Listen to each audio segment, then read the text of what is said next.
Mire, de todos los seres humanos que han vivido, dudo que haya habido alguno que haya tenido o haya despertado o haya convocado tanta admiración, admiración y respeto que el Señor Jesús. ¿Están de acuerdo conmigo? Y creo que era debido a su integridad. Nada oscuro había en él, nada. Usted puede hablar con mi esposa y se dar cuenta que todas las cosas que yo tengo por ahí. Hermano, él estuvo dispuesto a sanar sin límite. Dio vista al ciego, curó al cojo. Estuvo dispuesto a hacer algo que el judío no hacía, que era tocar al leproso. ¿Recuerdan ese fantástico pasaje que está también en Marcos? Que el leproso le dice, Señor, si tú quieres. Y el Señor viene y le dice, quiero. Se limpio y lo toca y al instante la lepra se fue. Él estuvo dispuesto a hacer eso. El mundo lo elogia tanto que la historia se divide en antes de Cristo y después de Cristo. Y nos preguntamos, ¿por qué lo mataron entonces? ¿Me sigue? ¿Por qué lo mataron? Hermano, no solo fue ejecutado, sino que las masas de su época, la gente de su época, clamaron, su sangre caiga sobre nosotros. Una semana antes, cuando él entró, la gente decía, bendito el que viene en el nombre del Señor. Una semana después, muera. Nos preguntamos si lo elogiaron tanto, ¿por qué entonces decidieron matarlo? Llevarlo a la cruz. Sabemos que fue el plan de Dios. Entonces, pregúntate y preguntémonos, ¿qué había en Jesús? ¿Qué había en el Señor Jesucristo, en este hombre, que inflamó las pasiones más oscuras de la sociedad de su época? Ya fuera en su favor o en su contra. ¿Qué tenía Jesús? ¿Qué había en él que podamos rescatar, ¿no es cierto?, para nosotros? Y quiero invitarte a Marcos capítulo 4, un pasaje muy conocido, Marcos capítulo 4, verso 35. Marcos capítulo 4, verso 35. Y vamos a leer ahí. Dice la palabra del Señor. Aquel día, cuando llegó la noche, les dijo, pasemos al otro lado. Aquí está en mi Biblia en rojo porque el Señor Jesucristo fue el que lo dijo. Y despidiendo a la multitud, le tomaron como estaba en la barca, y había también con él otras barcas. Pero se levantó una gran tempestad de viento y echaba las olas en la barca, de tal manera que ya se anegaba. Y él estaba en la popa durmiendo sobre un cabezal. Y le despertaron y le dijeron, Maestro, ¿no tienes cuidado que perecemos? Y levantándose, reprendió al viento y al mar. ¡Calla! ¡Enmudece! Y cesó el viento y se hizo grande bonanza. Y les dijo, ¿por qué estáis así amedrentados? ¿Cómo no tenéis fe? Entonces temieron con gran temor y se decían el uno al otro, ¿quién es este? Que aun el viento y el mar le obedecen. Inclina tu cabeza, cierra tus ojos por unos segundos. Vamos a orar pidiendo al Señor y a su Santo Espíritu nos pueda dirigir en esta mañana. Señor, ahora vamos, tal como somos, a tu presencia, rogando que tu Santo Espíritu tome el control, tome tu palabra y la aplique a nuestra vida y a nuestra necesidad. Oramos para que no salgamos de este lugar como hemos entrado. Queremos salir animados, confortados, fortalecidos en nuestra fe. Y para ello pedimos que obres libremente en medio nuestro. Te lo rogamos en el nombre del Señor Jesús. Amén. Esta historia, hermanos, sucede en el mar de Galilea. Y el mar de Galilea tiene hasta el día de hoy un fenómeno inusual de la naturaleza. Desde el desierto de Jordania, por el este, ¿no es cierto? Si tú miras un mapa, está a mi mano izquierda, si tú miras de frente, va a estar a mi mano izquierda. Atraviesa el mar de Galilea un túnel de viento hasta el mar Grande, o el mar Mediterráneo, el mar Mediterráneo. Sin previo aviso, se levantan grandes tormentas. Increíblemente, hoy, con la tecnología que hay, los marineros de hoy tienen miedo de atravesar por ahí porque no hay aviso. Nada puede detectar. Se levanta el viento y se levantan las olas. Y eso es lo que está pasando en este pasaje. Ahora, los discípulos, ¿quiénes eran? ¿O en qué trabajaban? Eran pescadores acostumbrados. Ellos conocían el mar. Cientos de veces habían estado en alguna tormenta. Creo que ninguno de los que estaba arriba de ese barco no había experimentado alguna tormenta en su vida. Lo conocían. Y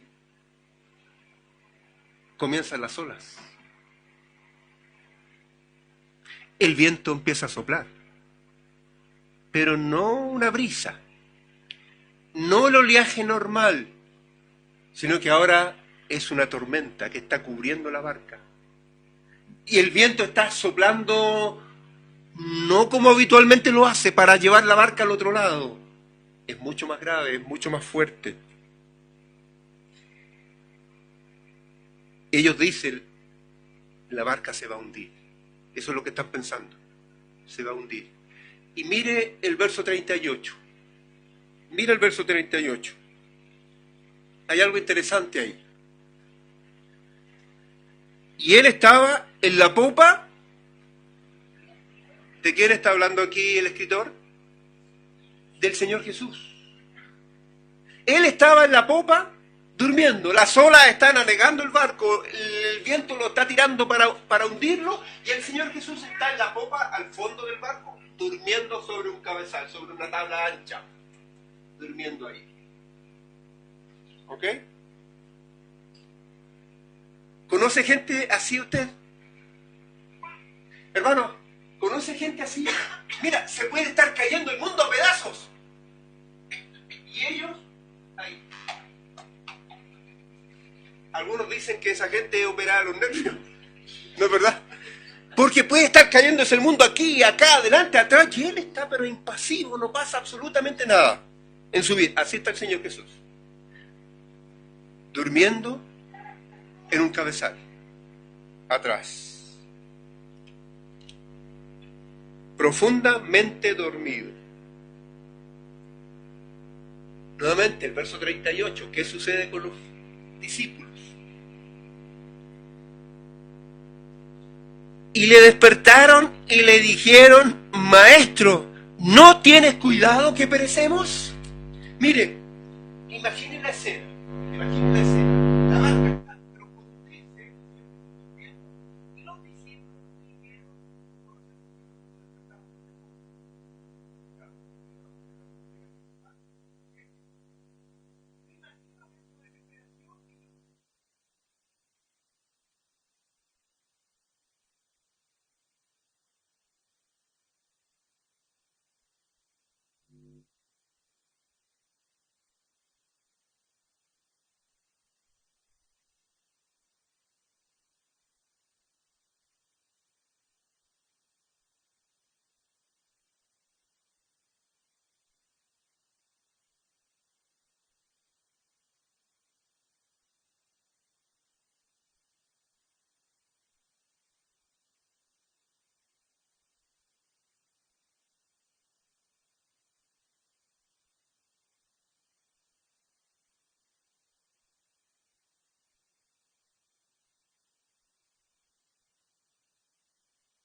de la fragilidad humana. Entonces, ¿qué están diciendo ellos? Que la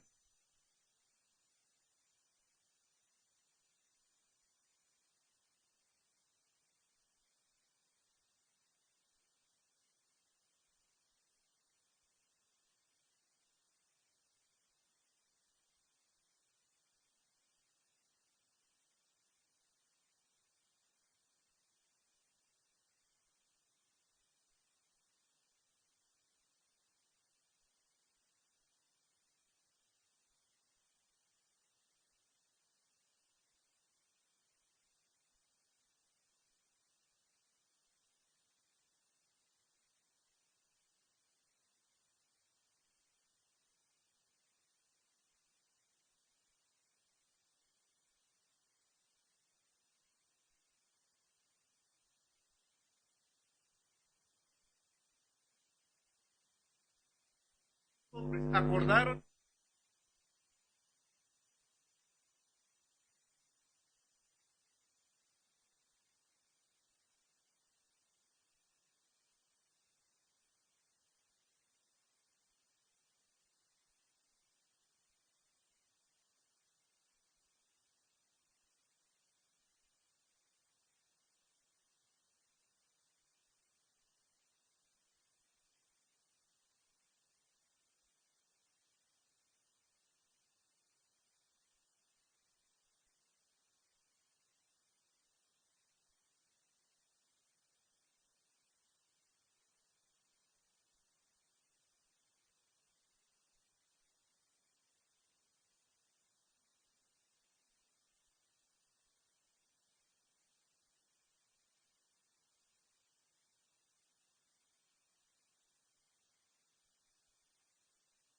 ciudad, perdón, en Viña del Mar.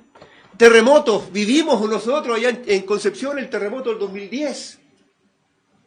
Inundaciones, guerra. E increíblemente, otras personas. Otras personas. Y con esto último, con las otras personas, nosotros hemos aprendido a lidiar. Nos ponemos máscaras. Todos nosotros nos ponemos máscaras, ¿no es cierto? Nos adaptamos a la hostilidad de otras personas. Pero, escucha bien, pero, ¿cómo se puede negociar con un huracán o una inundación? No se puede suplicar a una tormenta, no puedes sobornar a un terremoto. Hermano, no puedes adular al cáncer para que no venga. ¿Cómo luchamos contra esas cosas? Imagínate la experiencia ahora reciente de los incendios. ¿Cómo luchar contra eso? Y hectáreas, hectáreas, hectáreas, y casas, y casas, y casas, y casas. ¿Cómo luchamos contra eso? Entonces los ateos dijeron, la religión surge para suplir ese miedo. ¿Ah? La gente va a la iglesia para acallar ese miedo que tiene a todas estas cosas que no podemos manejar. Los discípulos están enfrentando, en nuestro pasaje, una tormenta que ellos no podían manejar, siendo marineros expertos. ¿Me sigue? ¿Me va siguiendo? Ahora, ¿por qué es tan importante este pasaje, hermanos? En este episodio, en este pasaje, los discípulos están aterrados, porque se encuentran de frente con las fuerzas de la naturaleza que ellos no pueden controlar.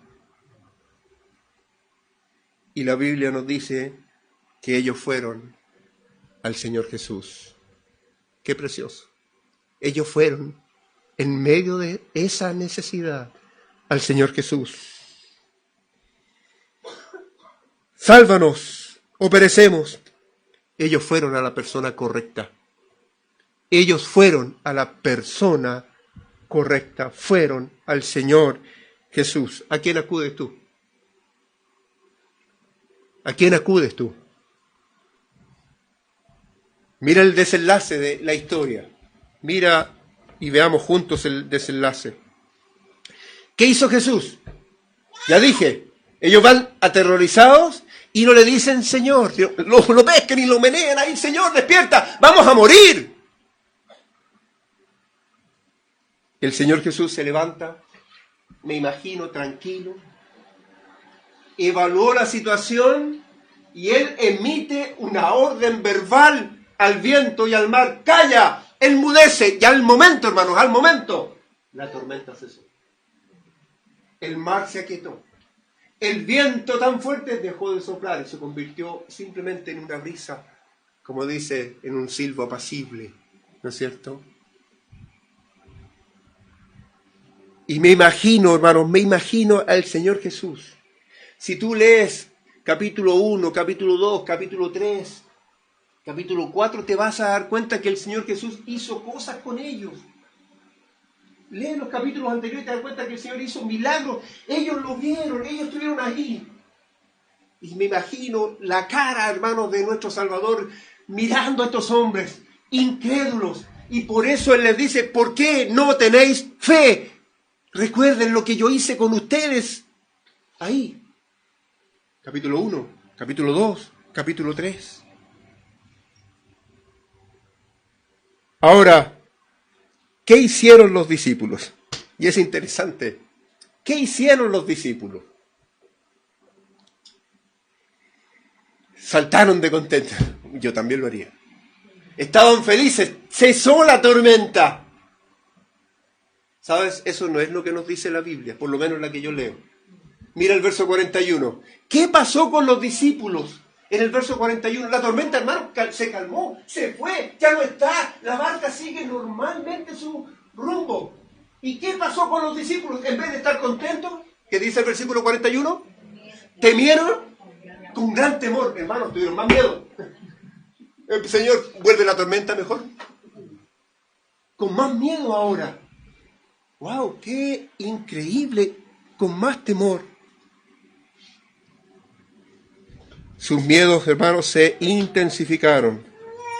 Y personalmente creo, que dentro del corazón humano hay algo a lo que se le teme más que a cualquier tormenta o fuerza de la naturaleza. Y es el poder y la presencia de un Dios santo. Es estar y conocer la fuerza y el poder de un Dios que es santo. Y ellos experimentaron eso. Ellos dicen, ¿quién es este? En el verso 41, ¿lo leyó? ¿Quién es este? Dice, ahí está. ¿Quién es este? Los discípulos vieron al Señor Jesucristo, lo vieron ahí, y no tuvieron una categoría. Mire, le explico. Nosotros, todos los que estamos aquí, lo queramos o no, categorizamos a la gente. Ejemplo, voy a usar al pastor. Si el pastor Gonzalo, usted lo ve entrar de la reja para acá, y el pastor Gonzalo viene con las cejas así, ¿cómo viene? Viene enojado. Lo categorizamos al tiro, viene enojado. Ni no va a hacer, qué bueno, corrámonos de aquí. Si el pastor Gonzalo, usted lo ve entrar por la reja y viene así, riéndose, ¿cómo viene? Contento, todos con él. ¿No es verdad? ¿Por qué? Porque todos los que estamos aquí hemos aprendido desde niños a categorizar a las personas. Si viene con el ceño fruncido, ni le hablo. ¿Ok? Hemos aprendido a conocer. Pero los discípulos experimentaron esto. La tormenta se fue. Y ellos se preguntaron, ¿quién es este? En su mente, ellos no pudieron, no tuvieron cómo o dónde colocar al Señor Jesús. ¿Dónde lo colocamos? Era muy distinto, obviamente, el Señor. Nunca hemos visto a alguien tan diferente a nosotros, que ordena el mar, que ordena el viento y lo obedecen. En otra ocasión, en Lucas capítulo 5, tú lo puedes leer, los primeros versículos. En Lucas capítulo 5, mira, están las mismas personas, para hacerle el cuento corto, están las mismas personas, el mismo mar. Se acerca el Señor a Pedro y le dice el Señor a Pedro, Pedro, boga mar adentro y tira la red al otro lado. Y Pedro, como marinero, él había estado toda la noche ahí pescando y no había pescado nada. Fue un mal día. Y Pedro le dice, pero Señor, me imagino la conversación, Señor, estuve toda la noche, tiré la red aquí, la tiré allá y no pesqué nada. Pedro, entra al mar y tira la red a la derecha. Pedro dice en el texto de Lucas 5, en tu nombre, Señor, lo vamos a hacer. Y Pedro se mete al mar, se mete, tira la red y el milagro sucede. Las redes se empiezan a llenar, al punto que Pedro tuvo que pedir ayuda a las demás barcas, porque la de él se estaba hundiendo. Y es fantástico este pasaje. Mira, porque, ¿qué hace Pedro? Feliz, po. Feliz, estaba feliz Pedro, la barca llena de peces, los vendo, tengo buen dinero, puedo mantener a mi esposa, a mis hijos, en fin, a la familia, ok. Y vino corriendo donde el Señor Jesús, sacó un contrato de aquí y me dijo, Señor, firma aquí, necesito que vengas un sábado o un viernes al mes, nada más, firma aquí, y nos vamos a ir miti, nada más. Yo hago todo lo demás. ¿Sabes lo que hace Pedro en el verso 8? Si van a Lucas capítulo 5, verso 8, ¿sabes lo que hace? Pedro le dice al Señor, apártate de mí, y soy hombre pecador. Wow. Dice Proverbios capítulo 28, verso 1, el impío huye cuando nadie lo persigue. Pedro se enfrentó, al igual que los discípulos en Marcos, a la persona del Señor, y él no supo categorizarlo. Él estaba en la presencia de un Dios santo. Apártate, por favor, porque soy hombre pecador. Los discípulos, hermanos, se sintieron incómodos en la presencia de Jesús. Y es precioso el pasaje de Lucas capítulo 5, porque cuando Pedro, hermanos, le dice al Señor, apártate, Señor, apártate, vete. Jesús, para el gozo de Pedro, no se fue, sino que le dice, Pedro, ven tú a mí, estás agobiado, estás cargado, estás cansado, yo te voy a dar paz. Jesús dijo, venid a mí todos los cargados y trabajados, y yo os haré descansar. Hermanos, esa es la invitación del Señor Jesús. Hoy, ahora. Venid a mí. ¿Cómo estás? ¿Cómo estás? El único lugar donde tú puedes estar cómodo, sin temor, es en la presencia de Cristo. Hermanos, en Cristo todos nosotros somos bien recibidos. Los beneficios de venir a Él son paz con Dios y acceso a su presencia sin límite, sin límites. Quizás, y no les conozco a todos, en esta sala hay alguien que aún no tiene paz con Dios, que todavía está diciendo como Pedro, apártate de mí. Yo le digo, le suplico que si has escuchado atentamente, considera lo siguiente, por favor. Y ya estoy terminando. Primero, que no hay escape posible jamás de la presencia de Dios. Tendrás que enfrentarte hoy o en la eternidad con Él. Por lo mismo te digo, arregla tu situación hoy con Dios. Ven a mí, dijo Él. Mira, Dios ha provisto una justicia para ti en Cristo. Y todo lo que Dios tiene llega a ser tuyo. Y aún las peores tormentas en tu vida que tú puedas enfrentar de ahora en adelante serán acalladas por aquel que murió por ti en la cruz del Calvario. Ser cristiano, hermanos, es ser perdonado por Dios. La esencia de la fe cristiana es el perdón de Dios por medio de Cristo. Por ello te digo, ven a Él. Ven a Él. ¿Cómo lo hago, pastor? Dos cosas. Arrepentimiento y fe.